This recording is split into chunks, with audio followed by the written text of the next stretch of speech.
Hello बच्चों, चलिए प्रश्न को देखते हैं। प्रश्न है निम्नलिखित समांतर श्रेणियों का योग ज्ञात कीजिए।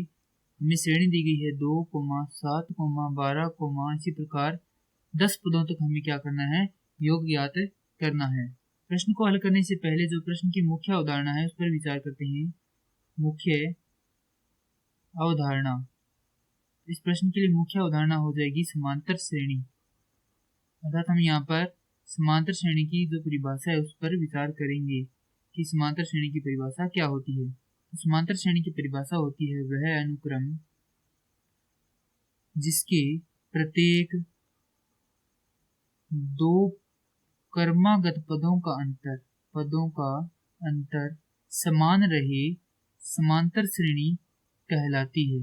यदि इसके प्रारूप की बात करें तो यह इस प्रारूप में होती है: ए प्रथम, ए द्वितीय पद, तृतीय पद और इसी प्रकार nवें पद तक चलती है। जो प्रथम पद है हम उसे a द्वारा निरूपित करते हैं। द्वितीय पद को निरूपित करने के लिए जो प्रथम पद है उसमें d जोड़ दिया जाता है, अर्थात सार्वंतर जोड़ दिया जाता है। उसी प्रकार तृतीय पद के लिए सार्वंतर को प्रथम पद में 2 बार और nवें पद के लिए प्रथम पद में सार्वंतर को n घटाव 1 बार जोड़ा जाता है। किसी भी समांतर श्रेणी का जब हम d अर्थात सार्वंतर ज्ञात करते हैं उसके लिए सूत्र होता है an घटाव a n घटाव 1, जहाँ n बराबर 1 नहीं हो। अर्थात यहाँ पर हम यदि n का मान 2 लेते हैं तो यह कौन सा हो जाएगा, द्वितीय पद हो जाएगा, उसमें से घटाइए कौन सा, प्रथम पद। यानी कि कोई भी एक पद लेते तो उससे पीछे वाले पद को घटाकर हम किसी भी समांतर श्रेणी का सार्वंतर ज्ञात कर सकते हैं। चलिए प्रश्न को देखते हैं। प्रश्न में श्रेणी दी गई है 2, 7, 12 और इसी प्रकार आगे है चल रही है। तो प्रथम पद a बराबर है इसमें 2, d का मान यहाँ से अगर निकाले हम तो हो जाएगा 7 घटाव 2, क्योंकि द्वितीय पद 7 है और प्रथम पद 2 है, तो d का मान हमारे पास आ जाएगा 5, अर्थात सार्वंतर इसके लिए है 5।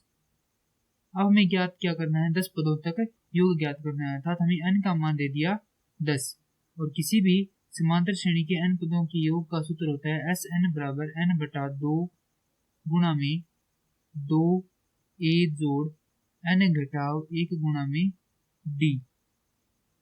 अब हमारे पास n का मान है S10 बराबर 10 बटा 2, यहाँ 2 गुणा a का मान है 2 जोड़ n का मान है 10 घटाव 1 गुणा में d का मान है 5। तो हमारे पास जो 10 पदों का योग है उसके लिए आ जाएगा 10 बटा 2 4 जोड़ 45।